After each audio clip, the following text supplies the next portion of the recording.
Hello and welcome to HFMA Talk, the podcast for NHS Finance. I'm Mark Orchard, Chief Financial Officer at Portsmouth Hospital's University NHS Trust. I'm really pleased to be hosting this series of HFMA Talk in conversation with, where I get to do probably what I've missed most about the last year of social restrictions, which is to really connect with colleagues outside of what has become a daily sprint from one Microsoft Teams meeting to the next. During this series, I'll be talking to some of my current and former NHS colleagues working across all sectors and geographies right across the UK and beyond. But in this episode, I'm really pleased to be joined by the brilliant Sandra Easton, who is of course National Director of Finance and Performance for NHS England and Improvement.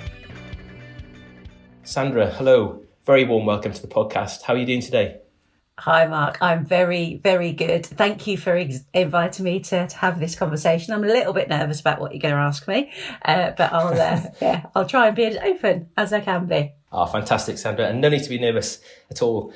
So let's start off then, Sandra, with your career. So what I can tell from your CV is, first of all, what a wealth of experience you've got in terms of, you seem to have covered all NHS sectors, perhaps with the exception of the ambulance service, but you've certainly covered the acute, tertiary, community, mental health providers. So before your national role now with NHS England Improvement, you were 4 years at Chelsea and Westminster Hospital, which is I think where I first got to hear about you in your CFO role there and some of the good work you were doing. Before that, you were at Imperial College Healthcare, 4.5 years. And before that, you were in primary care trust roles with the community. You were at the Royal Marsden, South West London and St George's Mental Health Trust.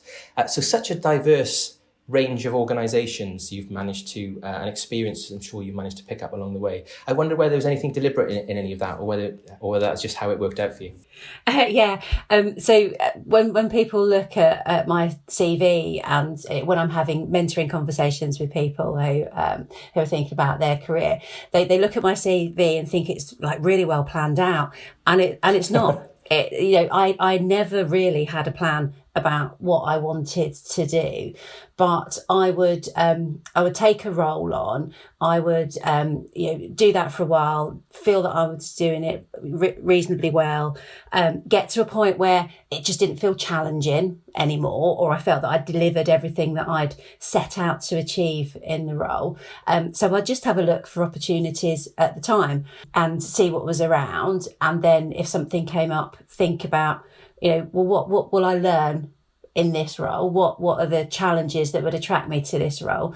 And if a role felt interesting and exciting, I would take it. And it just so happens that has meant that I've worked in lots of different types of NHS organisations, and it's been fantastic having the experience of understanding how so much of the NHS actually works. The bit that probably most struck me about your answer there was that you have, but whilst not having a career plan, that you've actively gone into roles knowing what you want to get out of them. So tell me a bit more about perhaps your motivations to join the NHS in the first place, but then how you made some of those choices along the way. That's a really good question, Mark. Let's start at the beginning then and talk about my motivation to join the NHS. So, some people might have heard me talk about this before when I've done sessions with people. But so when I left university, I applied for the NHS graduate training scheme, like so many people did, and I didn't get accepted. Not that I'm bitter or anything, but no, so I didn't get on the graduate training scheme. So I spent a bit of time thinking about what did I want to do with my career coming out of university. And I did a degree in financial services. So, I had the option of going down the accountancy route, thinking about, going to work in the city. And I decided actually I wanted to become an accountant. And I decided very early on that I wanted to be a CIMA qualified accountant. So I started looking for jobs out of university that would give me the opportunity to study, to become a professional accountant. And I saw this opportunity at the Royal Marsden. They were looking for a trainee management accountant. And I went for the interview and they offered me the job. And that was the start of my NHS career. When I was at the Marsden, I started doing my training and started doing my logbook, as it was known back then, and thinking about my competencies and how I would manage to get them ticked off. Because I'd done finance in my degree, I had lots of exemptions. So after about a year, 18 months, I was getting to the more trickier bits of the logbook to tick off, and the bits that you can't really tick off when you're doing a management accounting role in the NHS, or you couldn't back then anyway. And I needed experience of financial accounts. I needed a little bit of different experience. So I started looking for an opportunity that would give me the ability to tick off the remaining competencies that I needed. And I actually found a role outside of the NHS that gave me that. So I left the NHS for 18 months, finished my qualifications. It was a temporary role. It was only ever going to be 18 months, but it allowed me to complete my qualification, tick off all my competency, get my full SEMA membership. And it also made me realise that I really, really enjoyed working for the NHS. There was something about my time at the Marsden that having a sense that you're part of something bigger than yourself, having a sense that you are helping people, even though, I'm just an accountant, I don't save lives or anything like that, but being a part of the NHS and seeing the value that you bring to the teams that you support, it made me realise that actually is really important to me. And it was probably the first time in my career that I realised the importance of understanding your values, understanding what drives you, and really thinking about that when you make your career moves. And that's another thing that's really important to me, as well as thinking about what skills and experiences I'm going to get when I'm looking at new roles. I spend a lot of time thinking about values and culture in the organisations that I'm thinking about joining, because that is very, very important to me. A job is a job, but the people that you work with, the way that those people interact with each other is really, really quite important. I was really intrigued by what you said there about having joined the NHS, left the NHS to get that extra skill set that you needed to complete your qualification. That seems such a brave thing to do, and then to actually want to come back as well. So just unpack that a little bit for us. So you're right. It did feel like a brave thing to do, especially because it was a fixed term contract. It was actually a role that I was approached about by a colleague who knew that I was looking to get some specific experience. So I knew a couple of people in the team that I was going to, and I was able to have conversations about what the role was, what they were looking for, and what my fit with the team might be. One thing I didn't mention when I spoke about the early part of my career is that I actually, after leaving university and before starting at the Marsden, I had a year out, and I had that year out having a baby. So not only did I have a 2 going on 3-year-old child at home, I was the main breadwinner as well. So it did feel really quite risky, but it was about I needed to be brave to get the development and to explore the opportunities that are around me. I needed to be brave, and it was absolutely petrifying. Big change always is, but you just have to have the confidence in yourself to go ahead and do it, and I did, and it worked out well. And at the end of the contract, when I was looking for opportunities back in the NHS, there were lots of opportunities. I mean, one of the benefits of the NHS, we've got a finance community of 16,000 people. That is a lot of opportunities. That is a lots of different jobs and experiences and skills and sectors, and there's so much to explore. It never gets boring. I'm getting a real sense already in this conversation around how driven you are. So just go back a step if you could, though. So you did your degree in financial services. I think I've heard you say before that you always knew you wanted to go into accountancy. Is that right? Have I remembered that correctly? So my best subject at school was maths. Yep. Numbers it's not that they come natural to me, but I just understand numbers. So I knew I wanted to do something numerical. And so I did the financial services degree because it had accountancy, it had international finance, it had, stockbroking. It had lots of different things in it that could open various opportunities. But it was really after I had my son that I was able to think, actually, having a career and a family, what's the best fit? And that's when I landed on, actually, it is accountancy, and not any type of accountancy. I didn't want to be a financial accountant. I wanted to be a management accountant. I wanted to, be a partner in an organisation to help drive things forward, not just sit in the back office with my calculator. Can we go on to talk, if we can, about the work that you've done with it? We'll come back to your career if that's okay, but I want to just come on to really the work you've led on diversity, which started off with the London programme around Going Beyond. But I wonder if you could, for those that maybe be less familiar, just maybe give us a bit more detail into what you did there, what you continue to do. I suppose I've heard you call out very clearly over the years. One of the things that's probably struck me about you is you calling out that glass ceiling and your feeling of responsibility for those that come behind you to have an easier pathway through their careers to break through that glass ceiling, I suppose. Perhaps you just give you a chance to unpack some of that for us. So a couple of years ago, it's probably a little bit longer than that now, but when I was the CFO at Chelsea, I was asked by our regional finance director to have a think about how we can tackle the issue around lack of diversity in our finance leadership.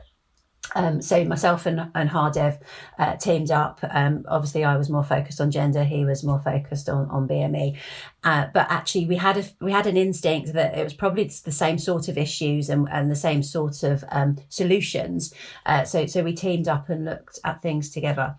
And we looked at the data, and we were able to get data from lots of different sources: HFMA, ESR, the national census, all these sorts of data sources, to have a look to really understand how big an issue is it, and where is it an issue along the grade structure. And when we did that work, it became really, really clear that there absolutely is a glass ceiling, and that glass ceiling is at around about the 8C level. So we see really good mix of gender as well as ethnicity through the grades in the finance team up until about 8C level, and then it changes dramatically. And it wasn't actually until I was thinking about my preparation for today's conversation that I actually realised that myself without realising it. So my first 8C role was when I went to work at Imperial, and I went there as a head of finance. And it was the first time that the disparity in gender was evident to me, because until then, I'd been part of the finance team in 8A and 8B, pretty good mix, 50-50 gender split. But when I went to Imperial, we used to have these monthly meetings with all of the heads of finance and our clinical directors with the CFO to talk about the monthly position. And I went along to one after I'd been in post for a couple of months. And I sat there, preparing my papers, getting ready to give my feedback to the CFO when it was my turn. Whilst everyone was getting settled, one of the clinical directors turned round and said, "Can I just point out that Sandra's the only woman in the room?" Wow. And it was the first time that there'd actually been a woman in the room. And it wasn't until I was in the room that there was a realisation that, we were missing. And actually, that was pretty consistent through my career from that point on. There were some forums where, there would be a couple of women, but we were always outnumbered. We were always underrepresented. I've heard you speak before, particularly on this really important issue. First time I've heard you say the realisation of that glass ceiling was that tangible to you in the role. You walked in the room, you're the only woman in the room, that gets called out in the room. How does that feel? So it actually made me feel really uncomfortable, because I really hadn't noticed myself, because I've been so focused on preparing for what I was going to say in front of, I was pretty new in post. I needed to impress the CFO. So it made me feel really self-conscious and uncomfortable. I think I got used to it after a while, and it still happens today. I was actually on a Teams call last week in my home office, and my eldest daughter came in from school, and she had some exciting news that she had to tell me. So she came bursting into the room, but she could see I was on a call, but she looked at my screen. And she doesn't normally interrupt my calls, but she actually interrupted my call this day to say, "Mum, are you really the only woman on this call?" Gosh. So, she's 13 years old. And I think for her, it's the first time she's realised that there is not always gender equality in the places that you would think it would be. But yeah, so having someone call it out in the meeting, it made it really obvious to everyone, but it didn't change behaviours. So what I felt and experienced after that point was still a sense that I had to try harder, I had to be better, and I had to fight a bit more to get some of the opportunities, had easier access to. And I think it probably made me a bit of who I am today, because so I'm naturally a very introverted person, but I came to realise from that experience that you've got to put yourself out there.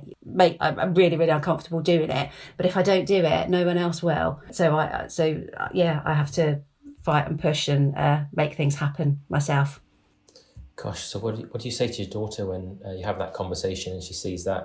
I've been talking to all the kids actually about inequalities and how it's important to everyone and everyone needs to be interested in it. So we've been having good conversations, but I think her coming in and seeing that call was the first time that she realised that it wasn't theoretical, it wasn't in the abstract, it was actually something that could impact her. What was really, really interesting was that she came home from school at the beginning of this week, ranting and raving about the inequality within her school senior leadership team. Oh, wow. Because they're recruiting a new head of college, and the head teacher is a man, the other heads of college is a man, and they've got an all-male shortlist for the new head of her college. And so she wants to put a complaint into the school. She needs to talk to the head teacher about it. So, she's getting passionate about it and realising that we have a responsibility to try and make things better. Yeah, absolutely. So you said something earlier on that you had to try harder, you had to fight harder. Is that what made the difference for you, and what would you say to others who find themselves in the scenario that you were in? And then as a kind of a link question to that, Sandra, I wonder where you get your support from, or where you got your support from back then. So what's really interesting and really good, and actually is something that we've put at the heart of the Going Beyond programme. Once I started fighting and people started noticing and realising that, I was capable of doing my job, I got fantastic support. When we talk about things like sponsorship, actually, I think that I'm really lucky to informally, we didn't have formal sponsor programs back then, but informally, I had some great sponsors and people who really advocated for me and could see how hard I was trying and really got behind me and helped push me and guide me and develop me. And I think there are a couple of key individuals in my NHS career who have really, really helped me get where I am today. And I wouldn't be here without them. I'm absolutely sure about that, which is why sponsorship and supporting more junior people who struggle with networking, struggle with getting access to opportunities. It's really important that we have sponsors who are able to hold people up, push them forward, get them into those conversations that they wouldn't naturally be invited into, because I massively benefited from that and I want other people to. So looking back on the programme and the piece of work and the work you continue to do, can you see that's made a difference? Can you see that's made a difference to the individuals you've sponsored, you've been advocates for, you have helped come through that sort of programme, that piece of work? I hope it has. I know that when you look at the statistics in London, which is where a lot of my work started, obviously the national stuff is still in development, but when you look at the statistics in London, you can see a massive difference. You just need to look at the mix of CFOs within the London region now. Much better representation of gender, much better representation of BME. Still a lot to go, and absolutely combined effort of loads of people. So no way is it anything to do with me, but we are making huge progress on the agenda. We've still got a lot further to go. And we need to get everyone involved and passionate about it and caring about it to really get to that 50-50 gender representation. If I could just come on to your work-life balance then. So you've already said, you've got a young family. I believe you've got 3 children, Sandra, is that right? I have got 3 and I wouldn't really consider them young anymore. My eldest is, he's 20 and he is now halfway through his university degree course. So yeah, makes me feel very old. So how have you been able to balance your home life, particularly your children's upbringing, with what has been actually, a rapidly progressing career alongside that? Yeah, so I think there are a couple of things that I think have really helped with my journey. I think I had an advantage starting my career already being a mother, because from day one of being in the job, I had to multitask, I had to prioritise, I had to be focused, and I couldn't be distracted. And that meant that I just had that mindset was there from day one. And in a way that I think, when you have a child later on, you have to learn all that. But I didn't have to learn it on the job because it was already there. I think the other thing that really helped was just having a great family network and support network. We've gone through the range of childminders, nurseries, nannies, a stay-at-home parent. We've tried all of them, and actually they all work. It's just you have to be quite focused, and you just need to have a support network around you. So if you need to stay late for a meeting, that happens sometimes, knowing that you've got other people that you can get support from really helps. But I know that that's not an option for some people, and I do think that we need to think about as a service how we do more to support people who don't have the great support that I had. If, for example, I'd been a single parent, I wouldn't be sitting here today, because without that support, I don't know how I would have done it. That's not something that we should accept for the future. We need to be open to all sorts of individuals, all sorts of home lives and lifestyles. That shouldn't limit anyone. So given what you said about raising a small family at the time of trying to progress your career, I wonder how hard it was for you to make the decision to become an executive director on a board at Chelsea and Westminster. Making the decision to become an executive director is a question that I know that a lot of females and males, actually, parents basically, do think about and are concerned about, because becoming an executive director of finance, people have this preconception about it's a massive role, it's going to be a real time commitment, and you're not going to be able to do it whilst having a young family. And I was absolutely in that space. So I was a deputy director of finance at Imperial. I'd been at Imperial for coming up to 5 years, and I personally believe that you have to keep yourself fresh, and you have to experience different organisations. So I was thinking that I needed to make a change. I needed to go and do a different job, but I made a very, very conscious decision not to apply for an executive director of finance job, because I had still a relatively young family. So I think my youngest was about 1.5 when I started at Imperial. So she must have been about 6. And I thought that doing an executive director of finance role would just take me away from her. It would mean that I'd be in the office all hours. I'd have to work weekends, and I wasn't willing to sacrifice time with the family for that job. So I was looking for opportunities that weren't executive roles, and the fantastic opportunity came up at Chelsea to go in as a director of operational finance. They'd just done the merger, so that was what the attraction was there. Merging 2 organisations, I was going to be completely in charge of pulling the finance teams together, developing the strategy for how that is going to operate. So it was a really, really exciting job.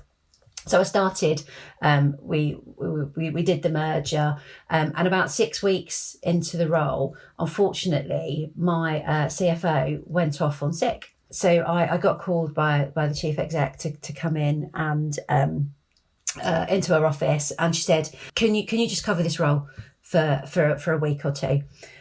So I said, "Yeah, fine, no problem." And she goes, "By the way, we've got a board development session tomorrow that you'll need to come to," which was a bit, oh, okay, but doing a role for 2 weeks, it was fine. So did it for 2 weeks, it was all fine. And then she said, "It's probably going to be another month. Are you okay doing it for another month?" So, okay, I've managed to do 2 weeks. I can do another 4. And it went on and on like that for a while. And then it got to the point where the former CFO decided that she needed to take a proper break to recover. And they needed to make a permanent appointment. By which time I'd actually been doing the job for about 6 months, and I'd realised that I could still do the job and see my family. It wasn't the massive, big, scary thing that I thought it would be, and it was something that was achievable to be a working mother and do that job. If I hadn't have accidentally had to cover it, I think, I don't know when I would have decided would be the right time to do it. One of the messages that I give to people whenever I do talks to aspirant CFOs or whatever is, it's not as big as scary as you think it is going to be. Talk to people who are actually doing the role now about how they do it, how they manage it, and you'll actually realise that it is something that is achievable and is within your grasp. So Sandra, I'm interested in learning about what you do to look after yourself and to keep yourself well from a work-life balance perspective.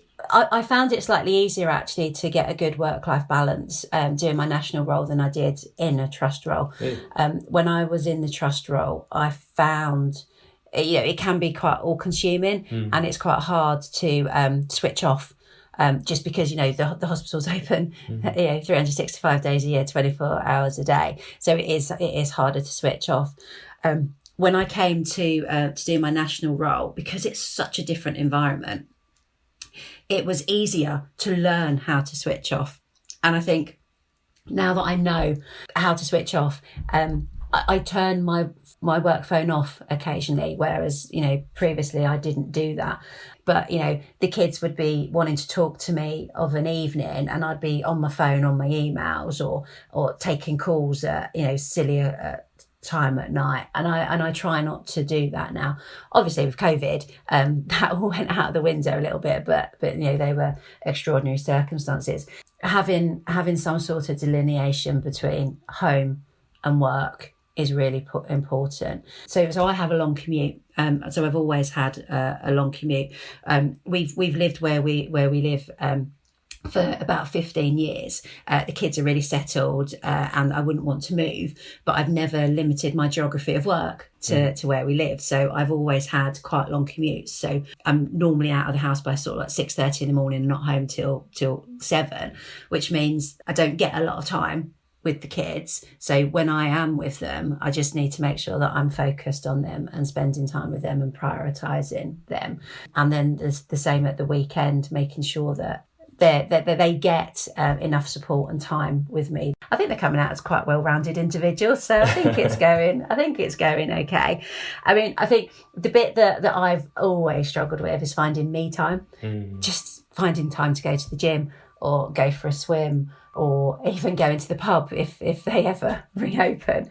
That is probably the bit of balance that has suffered as a result of having a young family. But it's probably the same for most people, isn't it? So listen, come on to your current role then, because whilst it's clear on one level what your current role involves and what it entails, equally at the same time, I'm sure there's a lot of people, and I include myself in this, by the way, that probably don't get a full appreciation of what consumes you on a day-to-day basis in your role as National Director of Finance and Performance for NHS England and NHS Improvements. What is my role? That is a very, very interesting question, because I've got a job description that sets out, all the things that I'm responsible for and all the things I should be delivering. And when I look at my diary and look at, the sorts of things that take my attention, it doesn't really look a lot like what's in my job description. But I mean, in essence, within Julian's finance portfolio, the CFO has two senior finance deputies, so myself and Matt Style. Matt Style does the strategic thinking, so the future financial frameworks, the costing and pricing stuff, long-term plans, settlements, that sort of thing. And then my role is very much about the in-year operational delivery of the revenue position, the capital position, and associated issues. So that's how the role splits. So on my team, I've got a team that looks after capital. I've got a team that looks after revenue, and those teams do the planning, reporting, and whatnot in association with the regions. So I've got those teams. They look after the day-to-day running, and they're fantastic teams. And I really don't have to get involved that much in what they do. They're very, very good at their job. A lot of them have been doing it for a long time, so are very, very experienced. So that means that I spend a lot of my time doing more ad hoc projecty type things. And obviously the last 12 months have been a bit strange, what with COVID, and that has meant that I've got involved in some really quite interesting things. So obviously there was the interim financial framework, yes, that we put out in March last year, which completely fundamentally changed the way the finance flowed on a temporary basis, which was so radical, by the way, wasn't it? I mean, and it hit us within what felt like days and weeks, but it was such a departure from what we would normally do. Yeah, and that was, I mean, you'd be surprised to learn that was the evolution of about 4 or 5 days work over a weekend. It was such a fast paced situation. We knew that we couldn't pull our punches. We needed to do something quite radical if we were going to survive financially and not just bring everything to a grinding halt and have people running out of money. But yeah, that was a really exciting opportunity. I must admit, when Julian rang me up and said that we need a plan for what we're going to do when this thing called COVID hits, I did think, well, surely we've got something on the shelf. Let's just dust down our plans. Disaster recovery plan. Yeah, no, there wasn't quite anything that was able to cope with COVID. But yeah, so that was interesting. I was involved in the block purchase of the independent sector capacity. Right. So if you remember right at the beginning of COVID, we bought all of the overnight beds in the independent sector. So that was very interesting negotiation to be involved in. Learned a lot from that. None of this would have been anywhere near that job description you mentioned, of course. No, none of it is anywhere near. It's almost once in a lifetime stuff. Absolutely. Maybe there's any other duties, commensurate with the role. That's the section. And that is probably about 90% of what I do actually falls within that other duties category. I've got a project going on at the moment about developing the strategy for the CSUs in the context of the ICS changes. So as CCG cease to exist and ICSs are set up, how should the CSU strategy change to align with that development? We've had plans in this week for the H1 revenue. So spent some time having a look at what they look like. And well done, everyone. They look much better than the H2 plans did. So thank you all for that. And capital plans as well. So I think this year was we managed to get the capital envelopes out earlier than last year. And the plans that we've had come back from systems have been broadly compliant with those envelopes as well. So it's all going pretty well on that front, actually. So it sounds like you've got a lot of variety in there, Sandra, actually, and perhaps a bit more variety than I might have imagined, actually, which kind of brings me on to your role with HFMA, because you're a trustee now on the National Board of HFMA, aren't you? So I just wonder if you could just say a few words about what HFMA has meant to you over your career, and particularly what it means now in your role as a trustee.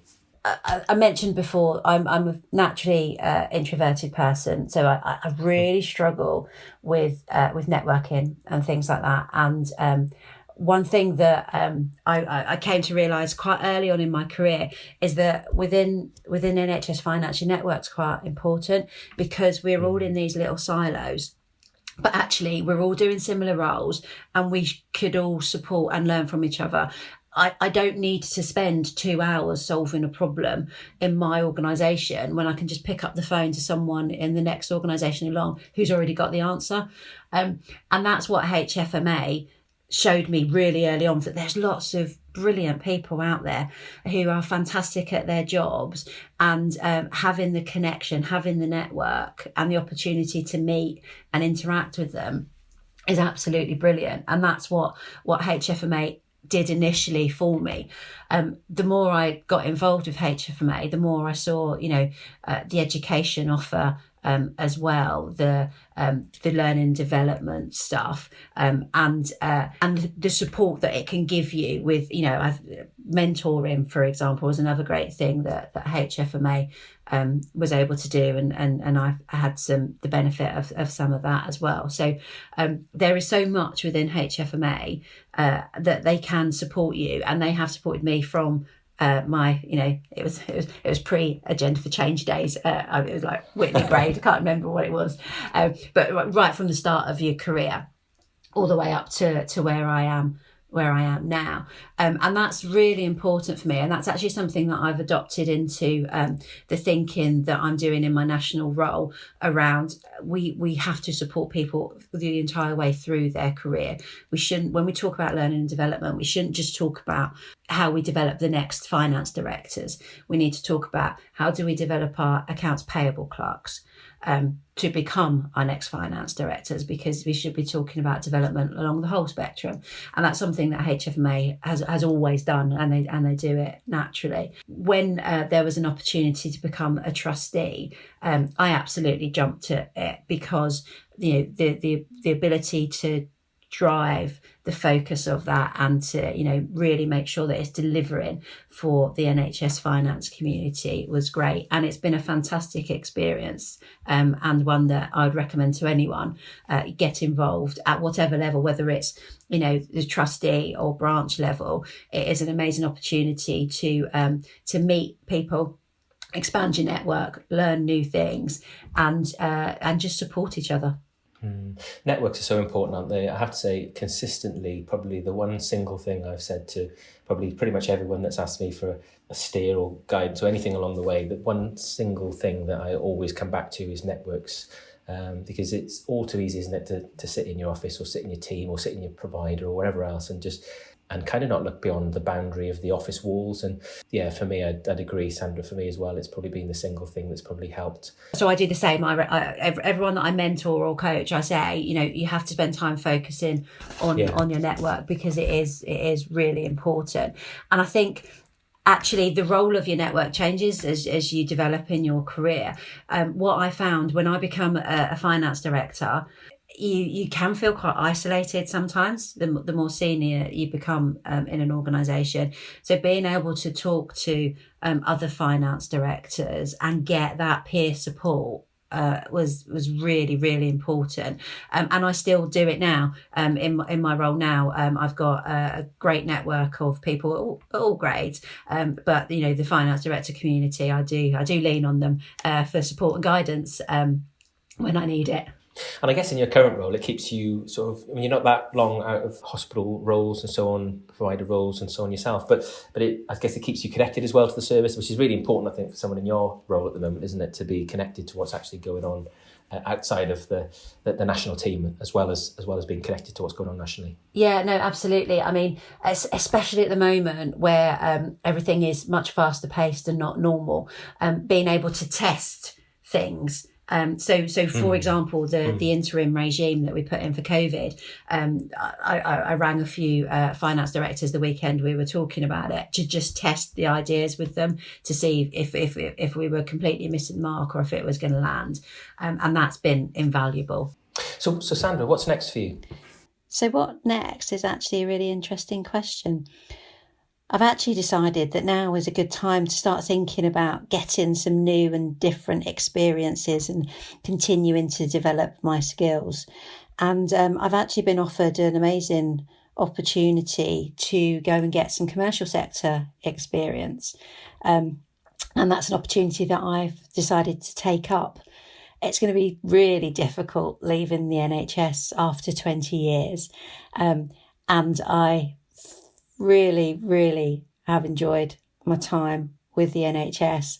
I've learned so much, I've grown so much, but it does feel like it is time to do something a little bit different and start a new chapter in my life, and that's what I'm going to be doing. Because I'd be really sad to see you go, actually, Sandra, from this role, because I think how you have personally, along with others, led such a, I'm going to call it a finance revolution in terms of some of the stuff you've done around breaking that glass ceiling, and there's so much more to do. So I wish you all the best in the next stage of your career.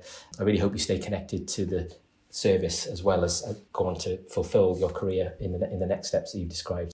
Thanks, Mark. And I am going to stay on with HFMA as a trustee.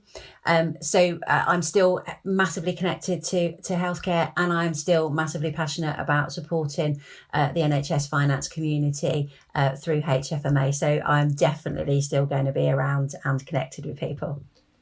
And I'm so pleased to hear that. Really pleased that you're going to be continuing to have a role within the NHS as well. So that's excellent. So good luck with all that. So with the benefit of experience, Sandra, and sort of looking back on your NHS career so far, if you could condense everything you've learned throughout your career, and if you were talking to someone starting off at the beginning of their career who may be listening to this podcast now, I wonder if there's sort of one thing or a series of messages beyond what you've maybe already said so far, any advice that you'd give someone that was starting out at the other end of their career right now? Oh God, it would be really hard to narrow it down to one thing. I think I would tell someone at the start of their career that they have to be bold and they have to be brave. They need to think about skills. And I mean that by what can you bring to an organisation? What skills do you need to grow and develop to support an organisation? Rather than, worrying about, I want my next job to be called X, Y, and Z, or I want to work in organisation Y. Think about what your skill sets are and put that at the centre of how you plan your career. But be brave and be bold. We like to end with these podcasts with just a series of sort of fun, quick fire questions, if that's okay. So I'm just going to throw a few things at you. First thing that comes into your head, feel free to say. So I'm going to start with some fun ones. So what was the last film or TV show that you watched, and would you recommend it maybe as well? Okay, so I've got a reputation with my kids for making them watch tragic disaster movies. So last night I forced them to watch, I think it's a 1990s classic, Volcano. I don't know if you remember it. It was about Los Angeles. I do and very then well. The volcano comes up. Yeah, they absolutely hate it. But whether it's Day After Tomorrow or 2012, that's the genre that, I like it, but my kids hate it, which is why I watch it so much. Excellent. So what makes you happy? What makes you most happy? What makes me most happy is spending time with my kids and just having fun. I'm naturally a positive person. So as long as I'm doing positive things, then I'm happy. And doing it with my kids makes me even happier. We took the kids to Thorpe Park last weekend, and I am petrified of heights. But I had to go on the rides with the kids. Scared the absolute life out of me. At one stage, I think I was screaming on this ride, why have you made me go on this? But actually, it was a fantastic day. So just spending time with the family and having fun. So what's your favourite number and why? My favourite number? I'm guessing I thought you might have had a favourite number, that's why I asked the question. I do not have a favourite number. That's just a weird question to ask, Mark. Do you have a favourite number? Funny enough, I don't. It was my curveball and you threw it straight back at me. So, so we'll leave it there. Listen, Sandra, I really enjoyed our conversation. So thank you so much for taking time out for this podcast. I had a busy day. That's okay. Really appreciate your time. And to everyone listening in, thank you for choosing HFMA Talk in Conversation With. Don't forget to subscribe to this podcast to keep up to date with future episodes. And if there's anyone you'd like me to have a conversation with as part of this podcast series, then please do get in touch via policy@hfma.org.uk. But until next time, goodbye.